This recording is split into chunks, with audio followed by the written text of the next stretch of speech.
Time, the gentle journey from the past to the unknown future, through the eternal present. But is it? Research by well-known UFO researcher Jenny Randles in the 1990s seems to suggest that there is a surprisingly frequent natural phenomenon that can cause people to travel in time and or location. Amazingly, this doesn't seem to have been realised by science yet. This is the time storm. Scores of very similar and rather frightening experiences. They usually involve some kind of strange mist or fog, which can be dark or glowing various colours. There seem to be electrical discharges or feelings of static in the air. There is often an unnatural silence or feeling of time slowed or stopped. Inside the mist, the outside world cannot be seen, and there is a feeling of disorientation. When they emerge, there is often lost time. They've gone into the future, sometimes a few hours but occasionally longer. Sometimes they are also moved in location. If in a vehicle, it can appear to be lifted and brought down onto the road with a bump. So there could be a gravity anomaly too. People involved often suffer temporary health problems afterwards. Then they usually less if in a vehicle, which seems to be acting as a Faraday cage. These are often in places where ball of light UFOs are seen, which seem to be plasma phenomena, and there are often hauntings or of the recording type, which could be just as easily be a kind of naturally occurring time TV effect.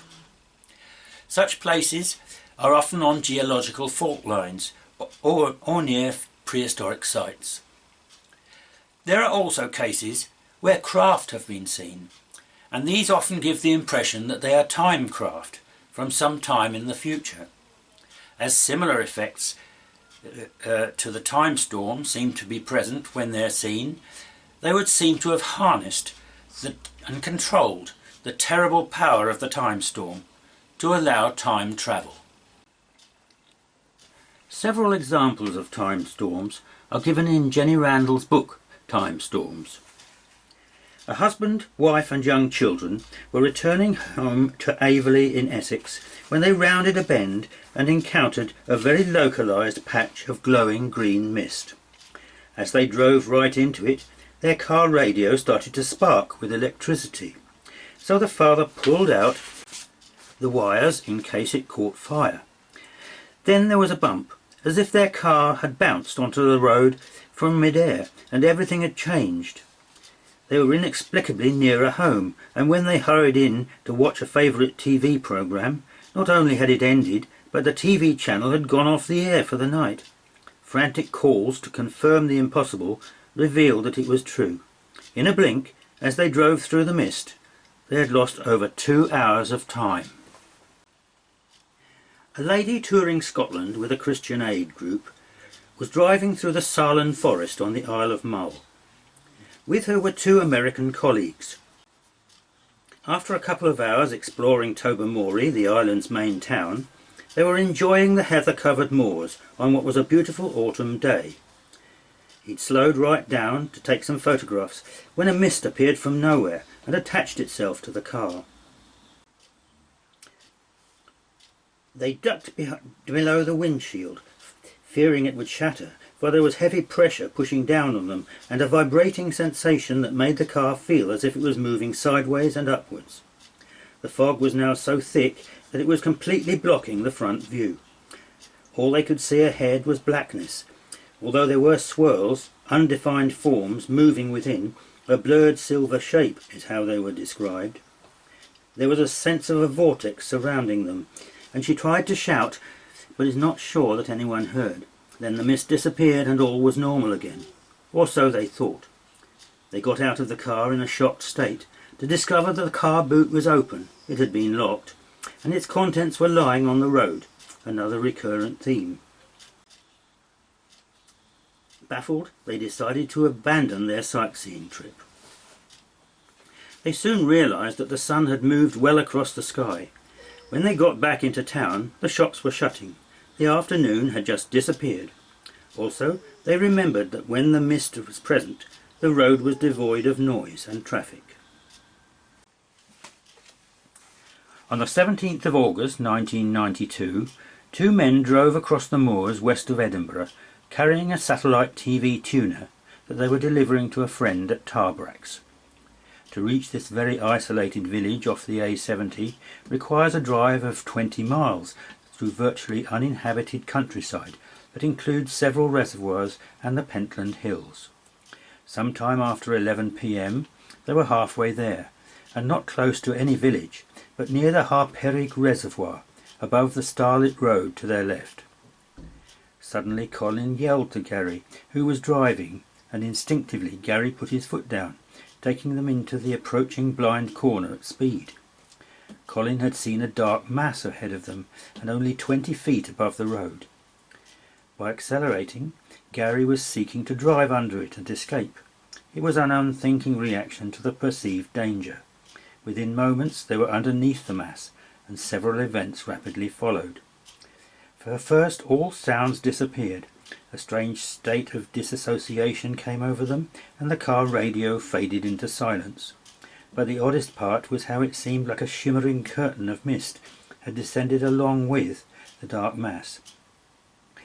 There was no way to avoid driving into this. Once inside the dark mist there was nothing but blackness. Every light from the stars, from their headlamps, was swallowed up in an inky void. One of them reported, "I kept thinking that we were going to crash into a field, because there was another tight bend after this first one, but for some reason we did not do so." What happened next utterly stunned these two men, as if it had been sucked off the road and then dropped. Although they don't recall this happening, their car hit the tarmac with a heavy jolt. The black curtain had gone and the stars were visible again. Somehow they'd gone through the tight bends without catastrophe, and were correctly aligned on the A70 some distance further along, driving as if nothing had happened. They were perplexed, but continued to Tarbrax, arriving to their astonishment in the early morning. Some hours had seemingly just vanished. At their friend's house, the expressions on the faces told the story. The two men also began to exhibit symptoms such as pounding headaches and muscular aches, and described feeling in a very weird state of consciousness, as if their minds were not quite in phase with their bodies. They likened it to being on powerful medication. Some of these after effects lasted well into the next day. Peter McHugh reports in his book Paranormal Encounters on British Roads that over the years there have been multiple reports of motorists encountering apparitional figures on the A75 and B721 roads between Gretna and Dumfries. For example, in March 1995, a couple were driving towards Annan on a stretch of the A75 known as the Kinmount Strait, when the figure of a man jumped out in front of their vehicle. Another person had a similar experience on the old 75, now known as the B721, in the summer of 1997. The most dramatic story of the A75 concerns two brothers who allegedly encountered numerous apparitional figures, both animal and human, on the A75 one night in April 1962. The book also reports the Harperig Reservoir experience as a UFO. It also reports of another missing time experience in Glasgow. A woman told about a disturbing incident that she and a friend experienced in the east end of Glasgow when they were about 13. They were heading home from a cafe where they worked part-time. They alighted from a bus around 10:45 p.m. and saw a light in the sky, which she took to be a plane. They set off down a quiet lane. A woman was walking ahead of them. The light in the sky seemed to be motionless, but then it moved very quickly to another position. It seemed to remain stationary for a few seconds, and then it moved again at very high speed. Each of these movements brought it closer. She was able to make out some features. It seemed to be a large black or dark grey circular object with a protuberance on the top. There were two flashing red lights opposite each other on the underside of the circular base, and there was a circle of other lights not coloured on the underside, close to the edge. They may have been shimmering. The UFO made further movements, getting closer to her and her companion. The girls stopped and stared, unable to move. A woman ahead of them, who was closer to the UFO, screamed, "Oh my God," and ran back. She took hold of the girls, and the three of them ran towards and huddled against a locked gate. The woman made the sign of the cross, and the girls did likewise. The woman said, "Hold together." Then they were strongly illuminated from above. After what she took to be 3 minutes at the most, things went dark again. When she looked, she saw that the UFO was still quite close, perhaps 100 yards or so away. The woman and girls resumed their journey. After one or two further movements, the UFO took up a position in the sky in front of them, but somewhat to their right. Shortly after, perhaps within a few minutes, it shot up into the sky and disappeared. When she arrived home, it was some 50 minutes later than she would have expected, and she informed that her friend had also experienced missing time. This is similar to other events which could have involved time craft, which may have, or will, harness the power of the time storm. There was a case recently reported in an Ancient Aliens program that occurred to an aircraft in the Bermuda Triangle area in 1970, where an aircraft entered a dark cloud with electrical effects and unnatural silence and missing time. The cloud prevented the outside world being visible until they exited from what appeared like the end of a tunnel. The program seemed to indicate that this could be a black hole here on Earth. Of course, this is impossible.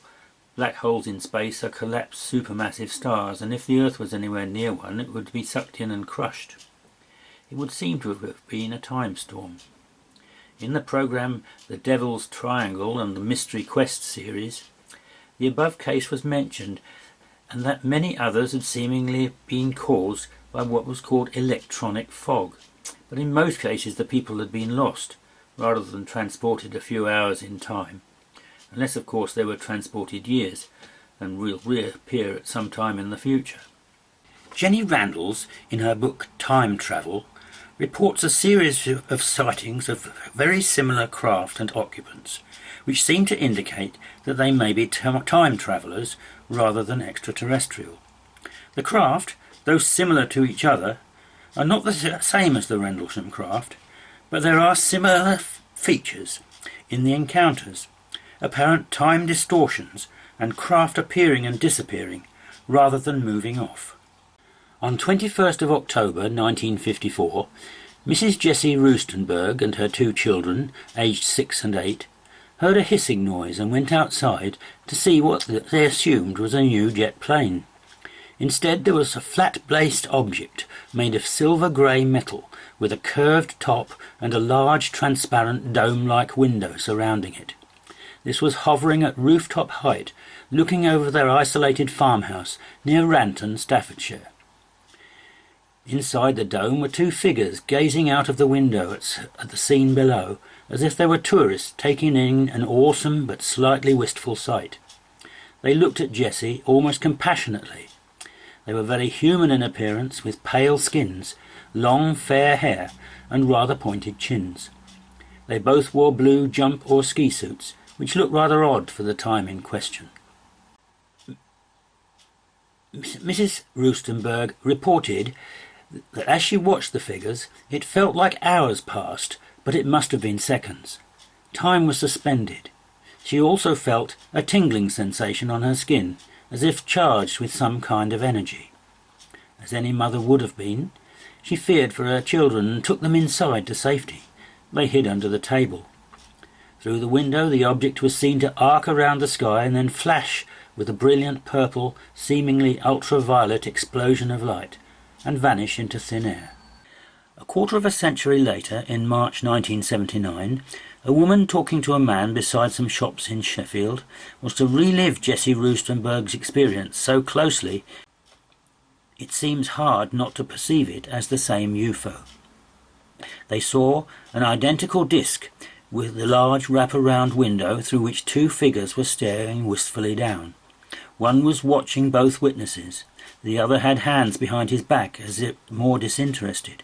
It was a bit like someone who had seen it all before alongside a person experiencing this sight for the first time. The figures wore blue ski suits and were human-like with blonde hair over their shoulders.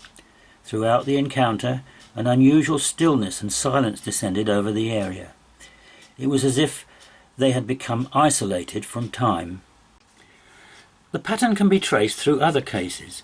For instance, Mrs. Ethel Field of Parkstone, Dorset, had the following encounter when taking in her washing in September 1977. She heard a humming sound, looked up and saw a flat-based domed object with a large domed window dominating the front. A huge explosion of light, a bluish-yellow colour, was pouring from the base. A peculiar patterned effect in the air was generated in waves beneath the object. It seemed as if space was being disturbed by its presence. Standing by the window were two human-like figures side by side. They seemed quite ordinary, but had silver-grey one-piece suits on. Their faces looked rather thin. One of the men had his hands out of sight, behind the base of the window, as if operating instruments, and seemed detached from what was happening. The other man seemed to gesture downwards, pointing at Mrs. Field. She panicked at this and fled. Interestingly, she had held one hand up, palm upwards, shielding her eyes from the bright glare. This felt warm and tingling. For some weeks afterwards she had an irritating red skin rash which covered just the exposed part of the hand, and one feels safe to assume may well have resulted from exposure to some mild form of electromagnetic wave energy emitted from the hovering device. Another encounter comes from Mrs. Sage of Medway, Kent, who was walking to the shops on the afternoon of the 4th of August 1980, when, unlike the other witnesses, she was fortunate enough to see the object appear. As she described it, at first there was a small cloud, like a smoke ring, that formed in the air above a garden. Electric sparks shot from its edge, and she jumped back instinctively from this. Then this thing seemed to appear from nowhere in the place where I had seen the smoke. The object was small and curved, almost like a helicopter without a tail or rotor blades. A huge transparent window dominated the front as it tilted down towards her and hovered very close by. She could see every detail of the two men inside. They were normal and human in appearance, but with shoulder-length hair, one corn-coloured, the other slightly darker. Their skins were of slightly unusual hue, and their eyes blue. They wore one-piece ski suits of a pale greyish colour. As the object hovered only a few feet away, the noise of the traffic nearby became muted. Mrs. Sage said, "It was as if I was hearing it from inside or something." The strange mist surrounding the base of the object had clung to a picket fence, separating her from it. It smelt sickly sweet. Stranger still, Mrs. Sage said she heard the two beings as they held a conversation just a few feet from her while still inside their craft. They were looking at her whilst doing so, both concerned and yet uninvolved. One remarked, "You said it would be all right," then added, relieved, "It's all right, she thinks we're army." The other, rather sterner-looking man complained, "All that work wasted." But his colleague responded philosophically, "Not necessarily." Mrs. Sage did not see the object disappear. The craft that landed at Rendlesham in December 1980 looked very different, yet its effects were very similar. There was an apparent slowing of time, and it disappeared in the blink of an eye after taking off. This seems to suggest similar technology was involved, but that there are more than one time-travelling group in our skies, just as there seem to be a number of extraterrestrial races. See the Rendlesham Time Travellers and the Earth Grid on this channel. There is a case mentioned in Jenny Randles' book Time Storms, which, although it doesn't involve sightings of a craft, does seem to involve time travellers, and which seems to give a date of their origin, 2109, one much nearer in the future than the Rendlesham message date of 8100. It happened in Dodleston near Chester, which, according to the book, was in a hotspot for time storm and missing time cases, which she theorises may be something to do with Helsby Hill, a quartz-rich sandstone outcrop and hill fort which rises from the otherwise flat landscape. Dodd is also a place name element mentioned by Alfred Watkins as being connected with Leys, and there is a Mott and Bailey castle in Dodleston, adjacent to the church. Unlike the time storm cases, this case seems to be unique. It involved messages claiming to be someone from the past, 16th century, putting messages onto a BBC Micro Model B computer.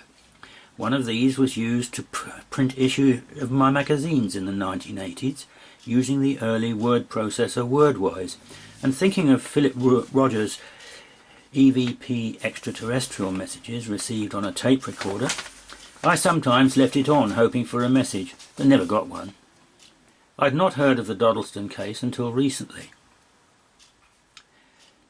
If true, this case would have to be physical time travel, as the sender mentions a box of lights, presumably a computer, in the house, and a group, 2109, who were involved. In fact, he originally thought they were this group.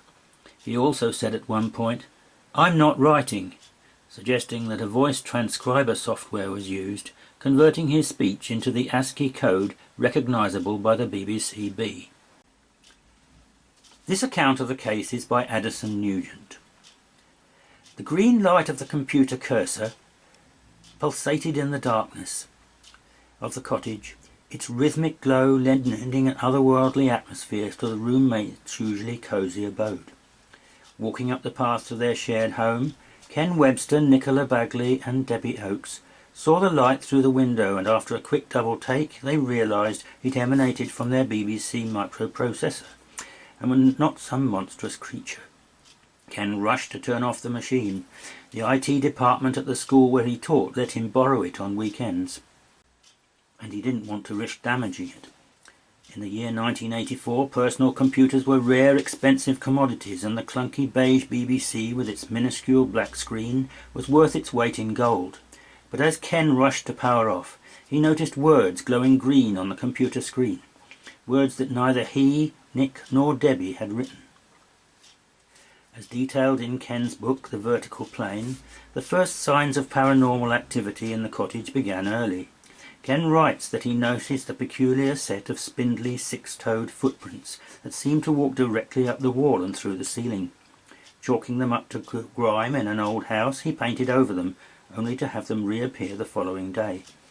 Shortly afterwards, Debbie, Ken and Nick began routinely discovering cans, bottles and various other small household goods stacked in precarious towers, sometimes reaching over 4 feet high. The trio figured that it must be a housewarming prank, courtesy of their local friends, and though they were unsettled, they quickly put the strange trash confederations out of their minds. 2 months later, the strange poem appeared.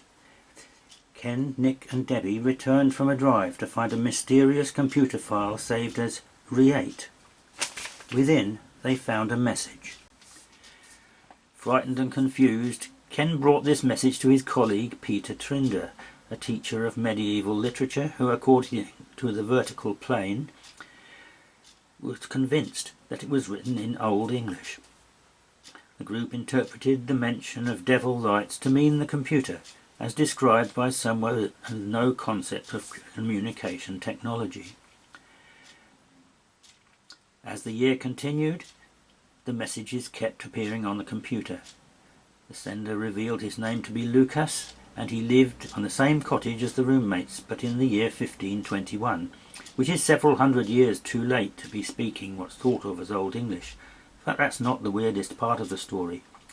Lucas initially believed that Ken, Nick and Debbie were demons or ghosts, citing paranormal activity that occurred in his home, similar to what the roommates were experiencing in 1984. In short, each party thought the other was a ghost. The story got weirder. According to the vertical plane, they told Lucas they were from 1984, confusing the ghost, who said he assumed they were from the year 2109, like others who had visited.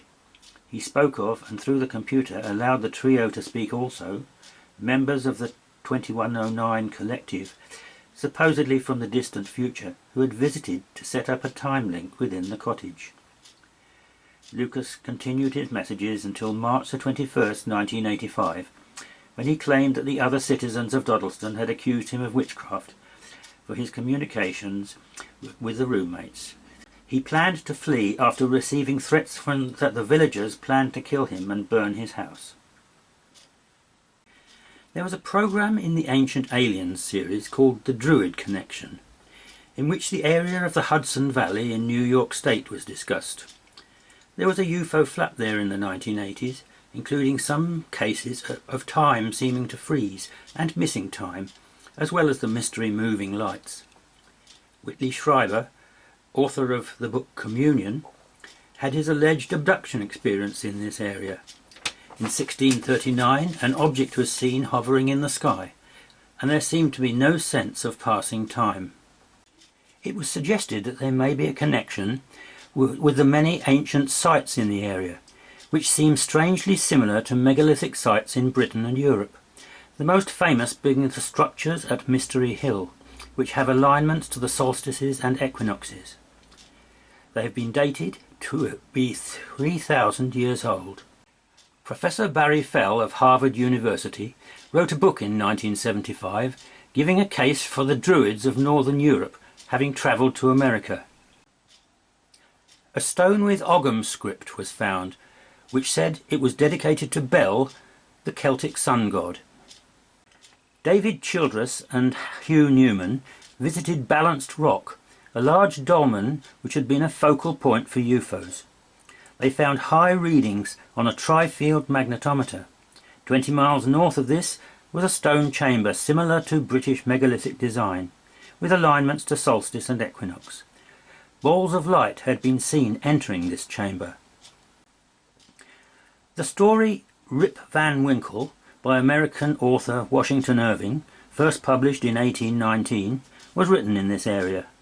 Set in a village near Whitley Strieber's cabin, it follows a Dutch-American villager in colonial America named Rip Van Winkle, who meets mysterious Dutchmen, imbibes their liquor and falls asleep in the Catskill Mountains. He awakes 20 years later to a very changed world, having missed the American Revolution. Pitch Hill, south of Sheer, a wild and lonely spot on the Hurtwood, where on November the 5th, 1988, a courting couple had seen a brightly lit oval object and experienced a seemingly unearthly quiet that has been reported elsewhere. It was raining hard on this part of the trip, which emphasised the wildness and remoteness of the place. I also described an even stranger sighting near here in 1967, when a strange entity had frightened another courting couple, though there was no UFO seen then, and the assumed connection may not have been the case. The area was also the centre for the activities of the mysterious Surrey Puma. Karen Cockerell's statement reads as follows. We were sitting in my car when we noticed an object appear into view from the left-hand side. All we were aware of at this time was a white light, but took no great notice of it, believing at first to be an ordinary aircraft. As the object got closer, more directly in view, all we could see was this large, brilliant white light pointing upwards towards the clouds. At this point, my friend got out of the car to receive a clearer view. I remained in the car, but with my window open. As the light got closer, we were aware that the object had no engine noise. It was completely silent. The light stopped directly in front of us, about half a mile away from us. It then turned a complete 360-degree circle exactly where it was, and seemed to flip over, revealing red lights on top of an oval-shaped craft. The object then returned at high speed in the direction from which it had come. During the time the object was in view, there seemed to be an unearthly silence, but when it left, the normal sounds of the countryside returned. Pitch Hill project was a year-long investigation into one particular lay crossing Surrey, just south of Guildford and Reigate. It was found by dowsing to be particularly wide and strong, more so than any other found to date. It all started when on November the 7th, 1990, Eileen Grimshaw and Gordon Millington were on Pitch Hill investigating the site of a UFO. They climbed to the triangulation point at the top of Pitch Hill and both of them dowsed a very wide band of energy there. This was later found to run from Laysdown on the Isle of Sheppey to Cape Cornwall, going through the Cerne Abbas hill figure in Dorset. Measured at about 100 paces wide, it grows to a massive 200 paces in the short period around sunrise and sunset. The sighting was also adjacent to the Hurtwood Track, the longest aligned lay track in Surrey, at over 2 miles long. Skinwalker Ranch, Utah, USA, is a place now famous for light ball phenomena and many other strange occurrences. The nearby mesa has been seen to glow on occasion.